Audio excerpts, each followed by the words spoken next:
Hello दोस्तों, कैसे हैं आप सब लोग। तो दोस्तों, आज आप सबके लिए मैं एक बहुत ही इम्पॉर्टेंट टॉपिक लेके आ चुकी हूँ कॉस्ट अकाउंटिंग के पहले चैप्टर का, कि ऐसे कौन से स्टेप्स हैं जो कि बहुत ज़रूरी हैं कॉस्ट अकाउंटिंग सिस्टम को अपने कंपनी में इंस्टॉल करने के लिए। और इसी स्टेप्स जो हैं आपको एग्ज़ाम में देखने को मिलेंगे और काफ़ी इंपॉर्टेंट क्वेश्चन है और आपको इजी मैनर में यानी कि हिंदी में एक्सप्लेन करने वाली हूँ मैं इस वीडियो के अंदर। सो वीडियो को एंड तक देखिएगा।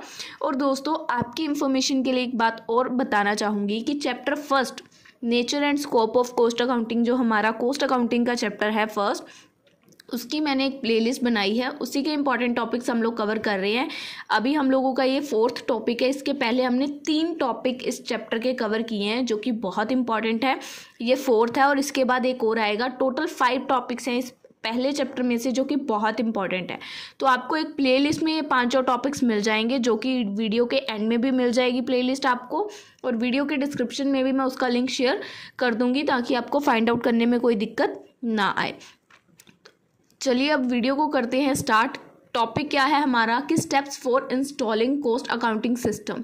इसके कुछ फॉलोइंग स्टेप्स हैं जिनको हमें केयरफुली फॉलो करना है और जैसे लिखे हैं वैसे ही फॉलो करना है, कोई भी छेड़छाड़ ऊपर नीचे नहीं करना है, ठीक है। सबसे पहले क्या है, इसका स्टेप क्या है कॉस्ट अकाउंटिंग सिस्टम को इंस्टॉल करने के लिए। आपके पास एक उद्देश्य होना चाहिए कॉस्ट अकाउंटिंग सिस्टम को इंस्टॉल करने का। आपका एक ऑब्जेक्टिव होना चाहिए। विदाउट एनी रीज़न आप लोग कॉस्ट अकाउंटिंग सिस्टम को इंस्टॉल नहीं कर सकते, ठीक है।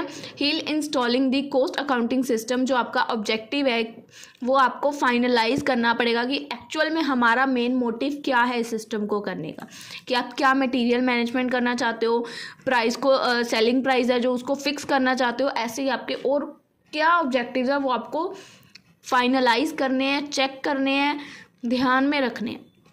The approach to install the system will depend on its objective। तो इसकी अप्रोच किसके ऊपर डिपेंड करेगी कि आपका उद्देश्य क्या है। लीगल ऑब्जेक्टिव है, इलीगल ऑब्जेक्टिव है, काम का ऑब्जेक्टिव है या फालतू ऑब्जेक्टिव है। या मतलब जैसे कह सकते हैं ना, एक खर्चे बढ़ाने वाला काम है, आपको इसकी ज़रूरत है नहीं, आप फिर भी चाहते हैं कि ये हमारा ऑब्जेक्टिव ऐसा वैसा है तो मुझे चाहिए। तो वो आपका क्लियर होना चाहिए कि आपको ये क्यों चाहिए। सेकेंड नंबर पे इसका स्टेप क्या है, organisation structure of the business. जो बिजनेस का मतलब ऑर्गेनाइजेशन का स्ट्रक्चर होना चाहिए। जो organisation structure of the business determine कि बिजनेस का क्या स्कोप है, स्कोप ऑफ अथॉरिटी क्या है आपके पास, कितनी आपके पास रिस्पॉन्सिबिलिटी है एक इंडिविजुअल के पास ऑर्गेनाइजेशन के, एक्चुअल में कंपनी के अंदर काम कितना हुआ है। हम लोग बोल तो रहे हैं हमें मशीन्स चाहिए, हमें ये सिस्टम चाहिए, वो चाहिए, ये नहीं है अंदर कंपनी के दो बंदों का काम है और हमने 15 लोग हायर किए हुए, नो। तो ऑर्गेनाइजेशन के अंदर आपके पास कितनी अथॉरिटी है, क्या रिस्पॉन्सिबिलिटी है ईच बंदे के पास, ऑर्गेनाइजेशन का स्ट्रक्चर कैसा है, सब कुछ मैटर करेगा। जब हम लोग इस सिस्टम को इंस्टॉल कर रहे हैं, हील इंस्टॉलिंग द सिस्टम, कुछ भी अगर माइनर चेंजेस हो रहे हैं, if any to be made in this structure for the advantage of the management में बी कैरिड आउट। जैसे हमने अगर कोई भी छोटे मोटे चेंजेस करने हैं तो ये नहीं है कि हमारा कंपनी का स्ट्रक्चर इतना डाउन हो कि वो उसको हैंडल ही ना कर पाए। इतना तो स्ट्रॉन्ग स्ट्रक्चर को होना पड़ेगा कि अगर हम कंपनी के फ़ायदे के लिए कोई भी चेंजेस कर रहे हैं तो वो उसको कैरी कर पाए, उन चेंजेस को कैरी कर पाए, ये ना हो कि उससे उनका मतलब वजूद ही हिल के रह जाए, ठीक है। नंबर 3 हमारा इसके अंदर क्या स्टेप है, type and method of costing क्या होने चाहिए। आपके जो टाइप है कि आप किस टाइप, कौन से मेथड से कॉस्टिंग करना चाहते हो। नेचर ऑफ बिजनेस जो है आपका डिसाइडेड होना चाहिए। Nature of business decide the type of costing. तो आपके बिजनेस का नेचर ही डिसाइड करेगा कि आप किस टाइप की कॉस्टिंग को अपनी कंपनी में इंट्रोड्यूस कर सकते हो। एग्जाम्पल, आप लोग जॉब कॉस्टिंग करना चाहते हो, प्रोसेस कॉस्टिंग करना चाहते हो, ऑपरेटिंग कॉस्टिंग करना चाहते हो या यूनिट कॉस्टिंग करना चाहते हो। तो that's depend on nature of business. उसके बाद आपका 4th स्टेप क्या है कि आप उसको cost records and books, it is to be decided whether separate set of cost and financial books are to be maintain और integrated accounting system is to be follow. तो ये भी पहले से डिसाइडेड होना चाहिए कि आप लोग उसके लिए सेपरेट कॉस्ट और फाइनेंशियल बुक्स को मेंटेन करना अफोर्ड कर पाओगे या कंबाइन सिस्टम आपको उसको फॉलो करना है। तो ये भी डिपेंड करेगा, this depend on the nature and size क्योंकि अब कंपनी का अगर साइज़ ऑब्वियसली बड़ा है तो आप कोशिश करोगे कि उसको सेपरेट करो। ठीक है। तो उसी पे डिपेंड करेगा कि कंपनी का नेचर और साइज़ क्या है एंटरप्राइज का, and the existing accounting system कौन सा वहाँ पे यूज़ कर रहे हैं। उसके बाद फिफ्थ स्टेप हम लोग देखेंगे कि कंपनी के टेक्निकल एस्पेक्ट्स क्या हैं। डिटेल स्टडी करेंगे टेक्निकल एस्पेक्ट्स के ऊपर। डिटेल स्टडी की जाएगी कि उनकी मैन्युफैक्चरिंग प्रोसेस का ऑपरेट कैसे करता है, मटेरियल कंट्रोल कैसा है, लेबर कंट्रोल कैसा है, वेज डिसबर्समेंट है वो कैसा है, फैक्टर लेआउट कैसा है। तो ये सब इसके ग्रेट कह सकते हैं इंपॉर्टेंस है। तो इन सब के ऊपर डिटेल स्टडी की जाएगी जो कि हमारी हेल्प करेगी। This will be helpful in preventing wastage of labour, जो हमारी हेल्प करेगी। हमें पता चलेगा कितनी लेबर वेस्ट है, कितना मटेरियल वेस्ट हो रहा है, ठीक है, कितने डिफेक्टिव प्रोडक्ट्स है, designing effective procedures and forms. तो हम उसके अकॉर्डिंग जो भी इफेक्टिव प्रोसेस है या इफेक्टिव रूल्स है वहाँ पे हम लोग अप्लाई कर पाएंगे। तो हमें टेक्निकल एस्पेक्ट्स के ऊपर भी डिटेल स्टडी करनी है। उसके बाद हमें देखना है कि कंपनी के अंदर कंट्रोल सिस्टम कैसा है। Cost accounting system would have to be designed to record and control different element. Cost accounting system क्यों डिज़ाइन किया जाएगा कि कंपनी के रिकॉर्ड्स और कंपनी के डिफरेंट एलिमेंट्स जो कोस्ट है उसको कंट्रोल किया जा सके, ठीक है। जो भी उसका कोस्टिंग प्रोसीजर है, प्रिंसिपल्स है या लिमिटेशंस है, उनके according by the type of organisation that exist, जैसे वो एग्जिस्ट करते हैं उसके अकॉर्डिंग उसको रिकॉर्ड और कंट्रोल किया जाए। तो कंपनी का कंट्रोल सिस्टम भी यहाँ पे बहुत मायने रखेगा। तो ये इसी को हमें चेक करना है कि ये कैसे डिज़ाइन किया जाएगा, उसी के अकॉर्डिंग उसको डिज़ाइन करेंगे। नेक्स्ट क्या है, nature of product and business. जो बिजनेस का हमारे नेचर, प्रोडक्ट का हमारा नेचर क्या है, nature of the product and the type of business decide करेंगे कि कैसी कोस्ट कंट्रोल की नीड है कंपनी में। अगर हमारा मटेरियल हमारे मटेरियल का मेजर पार्ट है जिस पे टोटल कोस्ट लग रही है, तो ये हमारा मटेरियल कंट्रोल वाला अप्लाई होएगी।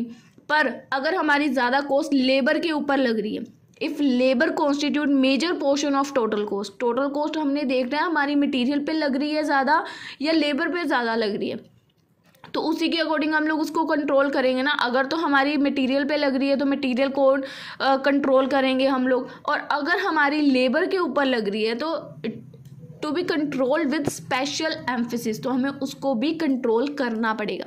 तो हमें ये देखना पड़ेगा कि प्रोडक्ट का जो नेचर है और वो बिजनेस के नेचर से कैसे इन्वॉल्व हो पा रहा है कि नहीं हो पा रहा। उसके बाद हमें अपना डाटा कलेक्ट करना है। Cost data is the basis for decision making. अगर हमारे पास कोस्ट का डाटा है तो हम कोई भी डिसीजन आसानी से ले सकते हैं। Efficient system of collection and verification of the data is to be devised for prompt collection of cost data. जो हमारा सिस्टम है वेरीफाई करेगा डाटा को, जिससे हमें डाटा कलेक्शन में ईजी रहेगा। उसके बाद दोस्तों हमारा नेक्स्ट स्टेप क्या है, कोऑपरेशन ऑफ स्टाफ, कि स्टाफ कोऑपरेटिव होना चाहिए। डिटेल जो भी सिस्टम की डिटेल है वो स्टाफ को एक्सप्लेन की जानी चाहिए, ताकि जो भी कोस्ट अकाउंटिंग सिस्टम है वो एफिशिएंटली वर्क कर पाए, जिसके अंदर हमारे वर्कर्स भी कोऑपरेट करेंगे, उसी से ऑब्वियसली वर्क होगा। बट उनको एग्जैक्ट एक्सप्लेन करना है कि ऐसे है, ताकि वो हमारे साथ कोऑपरेट कर पाए। ऐसा नहीं है उनको पता ही नहीं है तो वो कोऑपरेट कैसे करेंगे, उनको रूल्स बताने पड़ेंगे ना। नेक्स्ट क्या है, organising the cost office. It is preferable to have a separate cost office which has access to the factory, जिसके पास फैक्ट्री का असेस मतलब पूरी रिपोर्ट हो। सेपरेट कोस्ट ऑफिस हमें मेंटेन करना है। Staff in the cost office, जो कोस्ट ऑफिस का स्टाफ होगा उसको कुछ फैसिलिटीज़ दी जाएंगी। फर्स्ट, स्टोर की फैसिलिटी, जहाँ पे वो अपने receipts, issues and loss of material वगैरह के अकाउंट्स रख सकते हैं। और एक वर्क की, टू अकाउंट फॉर लेबर का कितना टाइम और आउटपुट है उसके लिए वो मेंटेन कर सकते हैं। तो दो चीज़ों की फैसिलिटी होगी कोस्ट ऑफिस के स्टाफ को, ठीक है। आफ्टर दैट नेक्स्ट स्टेप क्या होगा, relationship of cost office to other departments. जो कोस्ट ऑफिस है उसका ये नहीं है कि हमारी जैसे कंपनी की काफ़ी ब्रांचेज है तो कोस्ट ऑफिस तो एक ही जगह पे बनेगा, तो उसकी रिलेशनशिप होनी चाहिए अदर डिपार्टमेंट्स, अदर ब्रांचेस के साथ भी। All the departments with which the cost office interact like purchasing, production, store, etc. should be instructed by the top management that appropriate cooperate किया जाना चाहिए। उनके साथ कोऑर्डिनेट करना है हमने कोस्ट ऑफिस वालों के साथ, तो वो इम्पॉर्टेंट है, हमें कोऑपरेट और कोऑर्डिनेट दोनों उनके साथ करना है, इम्पॉर्टेंट है। तो उन सबको ये बता देना है सभी डिपार्टमेंट्स को कि हमें इनके साथ कोऑपरेट करना है। Cost office should establish smooth working relationship with the departments concern. Cost office का सबके साथ स्मूथ वर्किंग रिलेशनशिप होना चाहिए, कोई भी आर्ग्यूमेंट वगैरह नहीं होना चाहिए। Cost office is expected to record, analyze and finalize all cost data and achieve the desired level of control over cost। तो कोस्ट ऑफिस से हम क्या एक्सपेक्ट कर सकते हैं कि वो रिकॉर्ड एनालाइज करेगा, हमारे डाटा को फाइनलाइज करेगा कोस्ट, और हमें हेल्प करेगा जो भी हम लोग लेवल यानी कि कंपनी में कंट्रोल लाने के लिए जो भी लेवल अचीव करना चाहते हैं उसको लाने में। सो दोस्तों ये थे कुछ फॉलोइंग स्टेप्स जिनको हमें ध्यान में रखना है, और ये आई थिंक आपके लिए थोड़े से टफ हैं बट आपको इनको याद करना पड़ेगा। Steps for installing cost accounting system. पहले आपका ऑब्जेक्टिव क्लियर, स्ट्रक्चर के बारे में तो आपको ये ऐसे ही, लेकिन पॉइंट्स को आपको ऐसे ही लिखना है जैसे मैंने आपको बताया है। पॉइंट के अंदर आप लोग गप्पे मार सकते हो, हेडिंग्स आपको ऐसे ही याद करनी है। सो आई होप दोस्तों आपको ये टॉपिक अच्छे से क्लियर है। कुछ भी प्रॉब्लम है तो आप लोग कमेंट सेक्शन में बता सकते हैं। और दोस्तों इसके बाद एक और टॉपिक है इस चैप्टर के रिलेटेड, उसको हम लोग कवर अप करेंगे हमारी नेक्स्ट वीडियो में। टॉपिक आपको मैं बता देती हूँ इसी वीडियो में कि है क्या।